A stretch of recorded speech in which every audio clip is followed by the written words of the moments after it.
All right, just got back from Costco with the Jetson Bolt Pro, a $329.99 e-bike with pedal assist, disc brakes, and a hub drive. The reason why I think that is sort of an incredible price is because that's only $20 more than this Razor scooter with lead acid batteries. This child's toy is about the same price as this foldable portable e-bike, although it looks like it's going to be the size of a child's toy. Another reason I think that's an incredible price, because I've actually built my own e-bike out of one of these Volamart kits from eBay, and I thought this was the cheapest way to go. But if I'm being really honest, after you having to build all this stuff out and buy all these little components, even with the cheapest lithium-ion batteries I could find, buying them off a battery hookup and having to figure out how to use them, I'm at like 550 bucks on this thing. Quick overview of the specs. It claims speeds up to 15.5 miles per hour with twist throttle range. That's motorcycle style riding, 15 miles. So you can extend that with using the pedal assist. And it says it can climb a 15-degree angle. It weighs 43 pounds. It has got 14-inch tires. It's got a 350-watt hub motor. That's a pretty exciting motor, really. I mean, I put a 1,000-watt one on mine, but it goes pretty quick. But a 36-volt, 6 amp hour battery. That's a lot of hoverboards have 36-volt batteries. A lot of scooters have 36-volt batteries. So replacements would probably be very easy to come by. It takes 4 hours to charge. I bet it takes longer than that. Let's get into this thing and see what it's got.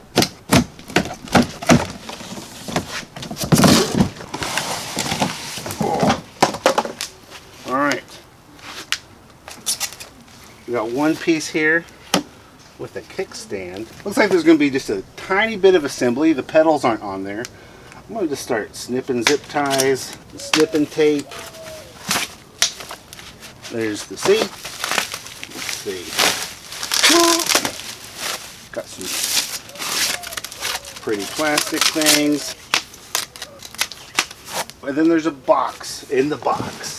Oh, and there's some reflectors for the wheels as well. Let's keep up with all these things. So what's in the box? Has the pedals, the charger, a fender, some instructions, and some tools. Okay, so there's two things that come with the instructions, right? There's this Jetson Care program. All of our products come with a limited parts and labor warranty. And then it says, want to extend your 1-year warranty? Visit ridejetson.com/extend. And then it says ready jet review. So I think by leaving a review, you can extend the warranty. And then the stipulations of getting access to warranty parts or whatever is for your records, save your sales receipt, email confirmation, this manual, and write the serial number below. The serial number is used to verify your warranty. So if you want any warranty done, they might make you show this along with your receipt and serial number. So keep that in mind. The instruction manual, it has assembly guide. It tells you all the parts and it shows you how to assemble it. So getting started, attach the seat. Maybe we should just follow this guide and put this thing together. So this is the seat. Take off some more protective things. Under penalty of law, this tag not to be removed except by the consumer. It's like a mattress.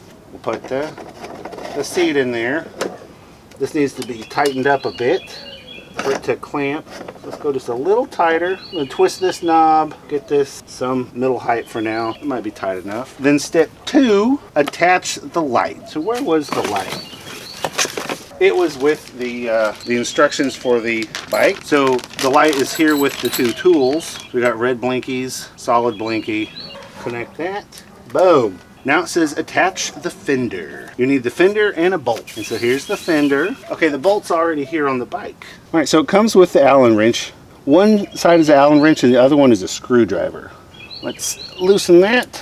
It's tight. I'm gonna have to use the tool to get it all the way out. Yep. Alright, so there's a single point of mount for the fender. With this Allen wrench, there might be a lot of knuckle busting here. There's not a whole lot of range of motion. So I guess we'll just do a bunch of little partial turns until we get close enough. Then we'll hold the fender in alignment. So I guess this is our chance to align this how we want it. Something like that is centered over the tire. Looks decent. We'll just snug this up a bit. Alright, like that. So the next step, same page as the fender installation, is to install the pedals. There are two different threads. There's a left and a right side. This one is marked with an R, this one is marked with a left. So if you're going at it backwards, it'll get confusing. So we are on the right side with the right pedal, and we're going to spin this one in the right way.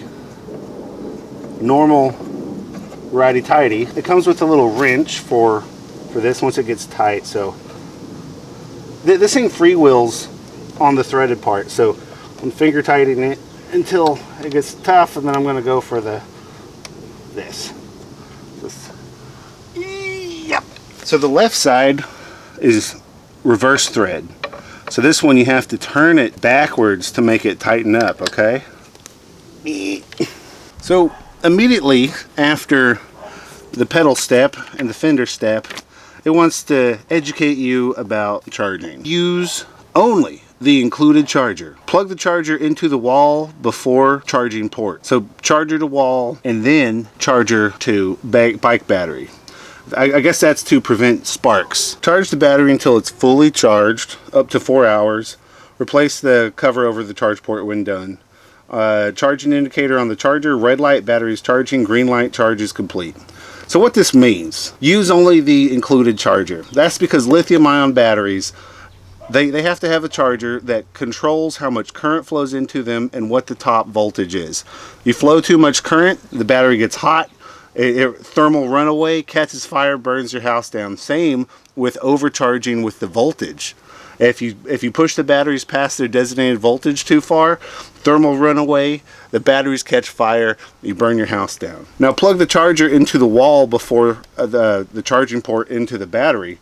That's just to prevent sparks, because the battery will have, you know, some power in it, even when its battery management system shuts it down and won't let you draw more power from it. Enough power that it will you know, spark into here, and this thing is full of all sorts of electronic stuff, like some capacitors and things that'll have to fill up.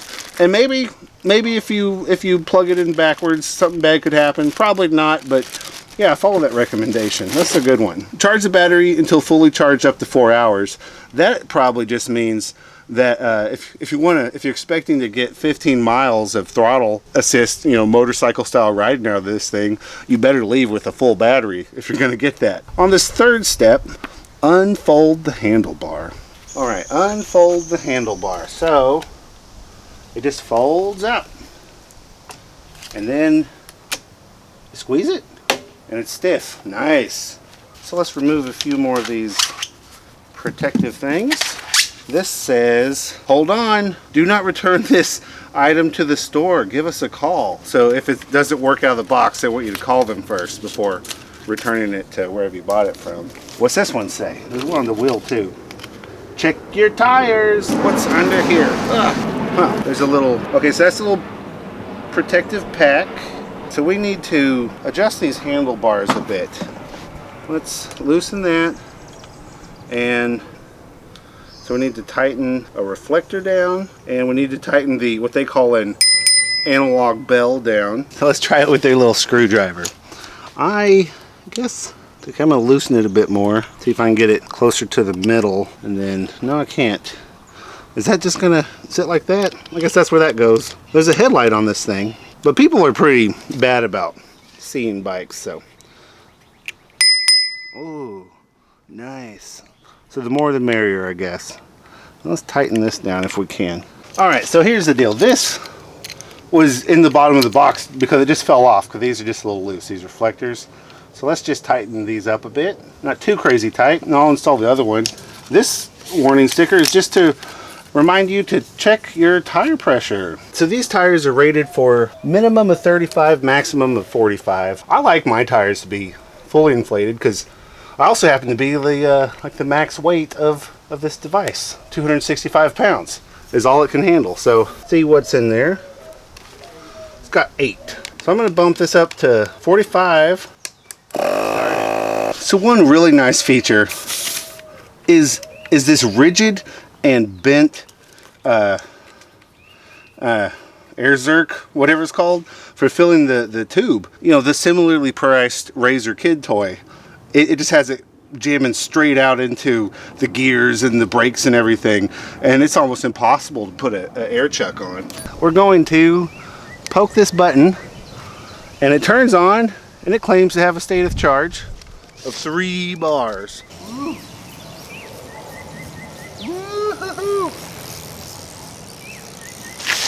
Oh, good disc brakes.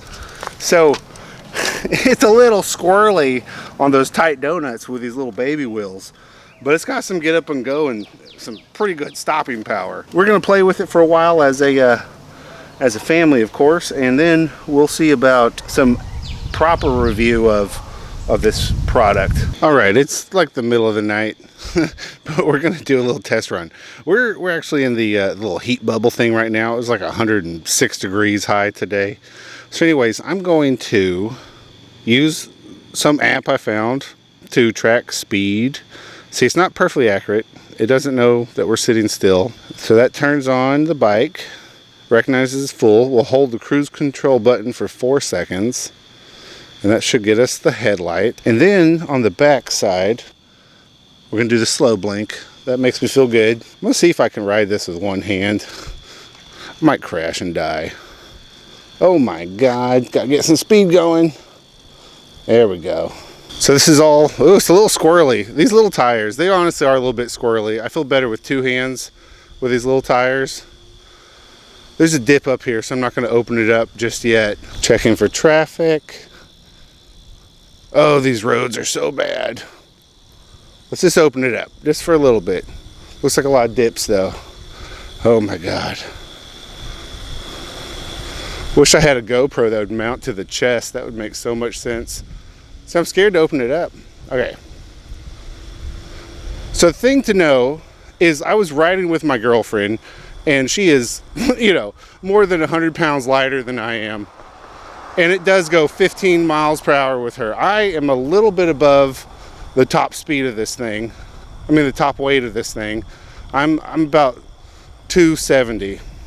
So on this relatively flat road with a fully charged battery, my 270 pound weight is limiting us to 12. If we found a downhill section, I bet we could meet 13. So you do got to follow its weight limit. My first trip was just to get some beer. Interestingly enough, girlfriend bought this and she did not use her car the entire work week. 5 days straight, her car just sat in the driveway. And she took this to work. She took it to run errands. She took it, you know, to go check on her mom and say hi. And not only that, she called me and she said, hey, meet me at this bar, bring your bike so we can have a ride. I mean, she even took it bowling on the way to the bowling alley this Friday, you know, like she's loving it. And as I said earlier, she actually does get the 15 miles per hour because the speedometer on my e-bike, as we rode together, she was able to get up to that 15 mile per hour maximum speed. And she isn't charging it every day, and it seems to be doing fine. Let's check in on gas prices real quick. $4.63. Anyways, with my, you know, immense weight of 270 pounds, we'll just see what we can do. I'm gonna drop this beer off at home. Then we'll try to deplete the battery. All right, while we're here, I'm gonna go ahead and put some air in the tires. It's been over a week, maybe a week and a half since I filled it up. Things lose air pressure. They just do. You know, it says I'm at 30, so I'm gonna go back up to its max of 45. I don't know what the rate of air pressure loss in a bicycle tire is, but I've heard some people say things, crazy things, like as high as like, you know, 4 or 5 PSI a day. I'm at the dog park. We've gone 4.1 miles. We have 4 bars of power left, but under load while I'm riding it, when the voltage sags, it'll go down to 3 bars. So let's just pretend we got, you know, we've used 1 bar. So if we have 4 miles per bar, maybe we'll get 4, 8, 12, 16.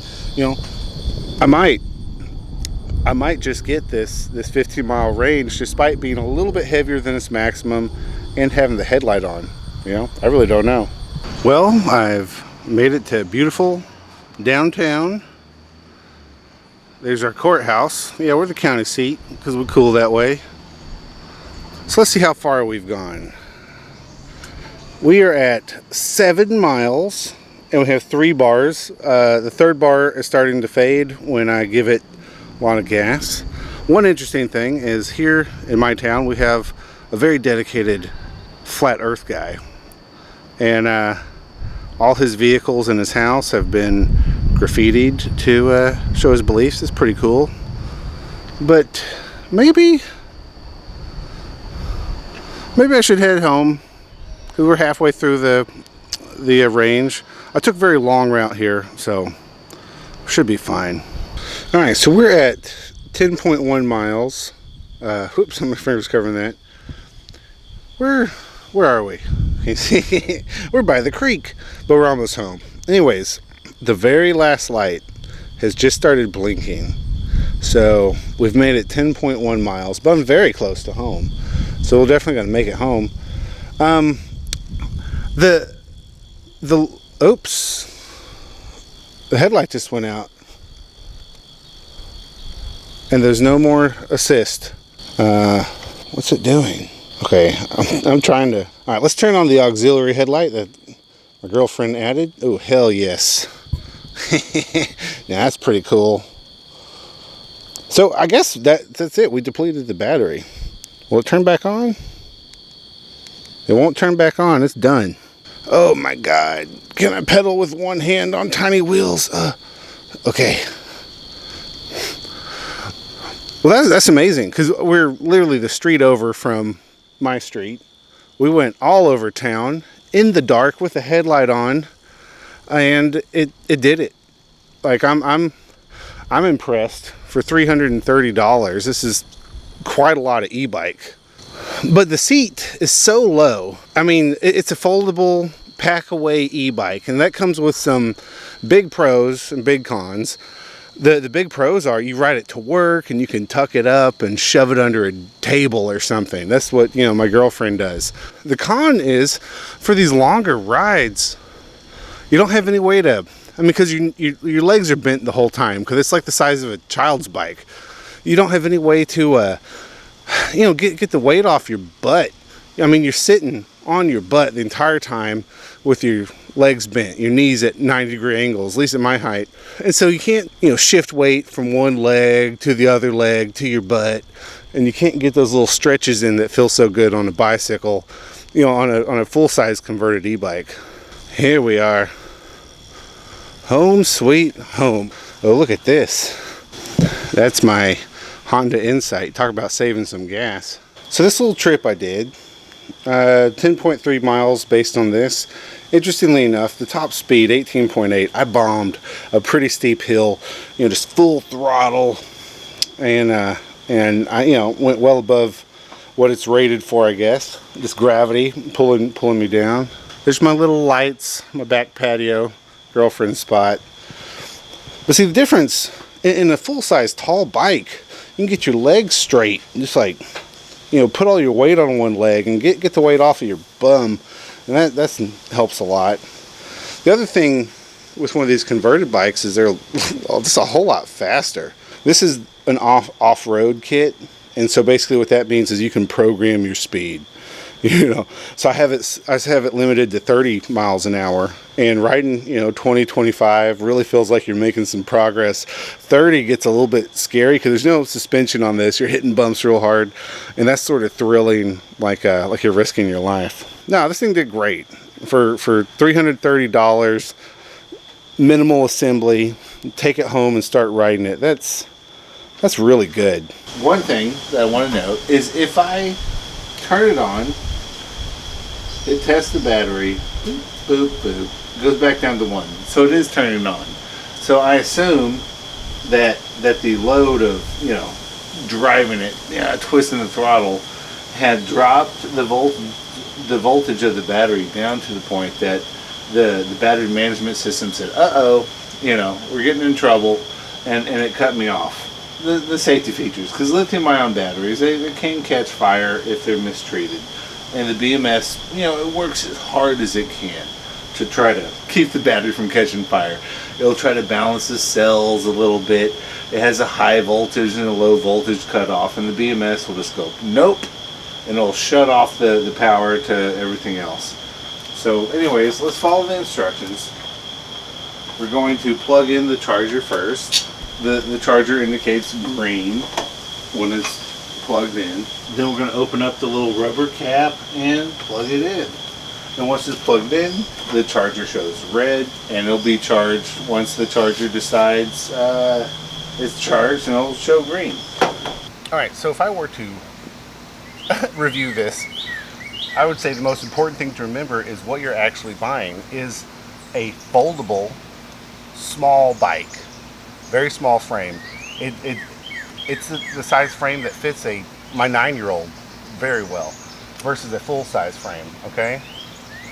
So what you're buying is a foldable e-bike that is small enough you can tuck it under your desk at work or under a table or, you know, wherever, and you can, you know, charge it at work, charge it at home. It's not a real full-size bike. So complaints about how this is have to be kept into perspective, okay? So you have your small frame foldable bike.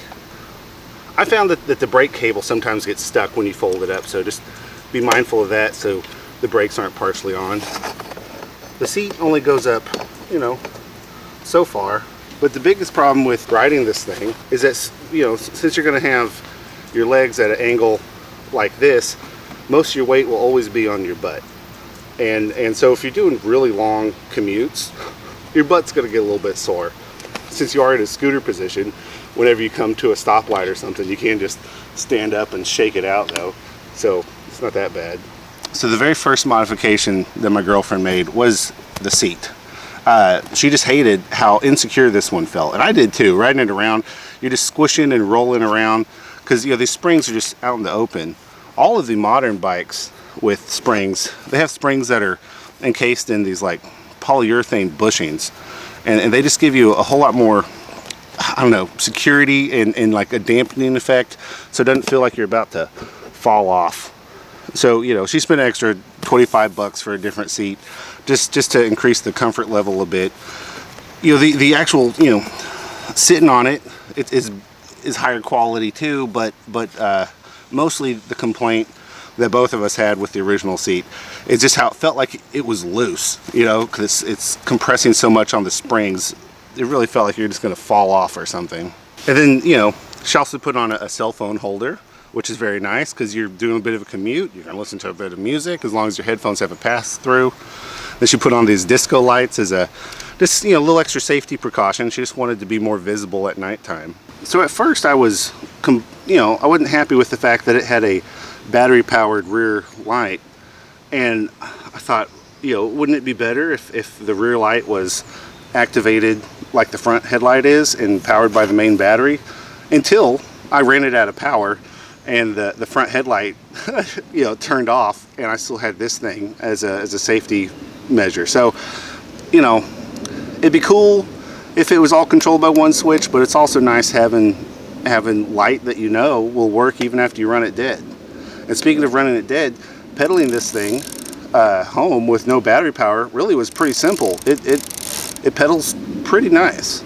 I believe it delivers on all of its claims. Like, I only got 10.1 miles on it, but I'm, you know, 270 pounds and 6'3". I was riding at night with a headlight on. I think the claim of up to 15 miles throttle only range, I think that's totally deliverable to a more, you know, normal sized person who's under 200 pounds or something. You know, the 4-hour charge time, I'm a little suspicious of that.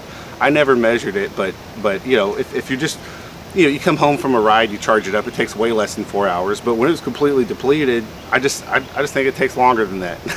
You know, so that's my opinion. But I don't have any science to back that up. But I just felt like it took longer than that. So this bike does have pedal assist, and here's, you know, the wire coming into the pedal assist. And it works pretty good. There's no control of it to give it more or less assist, but where it's set is pretty functional. I mean, a light pedal and you're going 10 miles an hour pretty easily. If you pedal like hell, you'll be going 15. So it's pretty well balanced with its assist and its gear ratios to maximize the top speed of what this bike claims to deliver. My 10-mile ride was almost entirely throttle. The only time I pedaled was on really steep hills. And so if you pedaled all the time, no telling what the range is, 20, 25 maybe. Like, it helps a lot having all that extra, human power to support the electric power. But we're 3 weeks into owning this. Bought it with our own money. This is not sponsored content. And we like it, and it gets used nearly daily. So, for 330 bucks, it's hard to beat. There's a couple ways of building DIY e-bike, like Heyhoo's Power Walls. He has a video out for like the $150 e-bike or something, buying parts from his website. They use Belfang hubs, and then he shows you what things to buy. And you can build an e-bike cheaper than this. Sort of. My DIY e-bike cost me like 500 bucks or so. So just to make the point super clear, like, this is my DIY battery. I bought these batteries for 50 bucks total from Battery Hookup, right? These are surplus, or they were new, never used, surplus lithium-ion batteries from the U.S. Army, right? And so $50 battery pack. Sounds awesome. But then I welded up this frame to hold the batteries. I had to make all of the wiring harness and figure out how to adapt these batteries to work, and the series I wanted. And then furthermore, you also have to consider things like charging it. Had to buy a charger that would work, and just on and on and on. So this $50 battery, if you include labor and accessories, it might be a $1,000 battery. It might be the most expensive way to put a battery on an e-bike if your labor is actually worth something. So buying something that's turnkey ready, like the Jetson, is a really good option compared to something like this. Unless you like tinkering and you like working on stuff, a turnkey option is going to be way cheaper. But yeah, this is a $50 battery that, if you hired someone to make something like this at a livable wage, would cost you $1,000. So that's perspective on DIY versus store-bought. I don't know, for 330 bucks, it's hard to go wrong. It works, it assembles quickly, and it's fun. It's just for those long rides it hurt my butt, but the way your butt feels may vary. so I think you have nothing to lose with a bike like this. It has been taken to work 9 times now instead of a car, and countless rides to the corner store to pick something up or whatever, or a little to the local grocery to grab a missing item like an avocado or something. I mean, it's very practical and fun, and it's just a good way of living. My town is still working on becoming more bike friendly, and we don't have very many dedicated bike lanes, but they've made a whole lot of the streets bike lanes by putting a sticker in the road indicating bikes go there. So I guess we're protected legally if we get run over. I don't know. My city is not the most bike friendly, and we can go everywhere in it we want to. So anyways, I hope you found that useful. Please, if you feel up for it, give me a thumbs up, because that helps with the algorithm and whatnot. Y'all be good, and take care.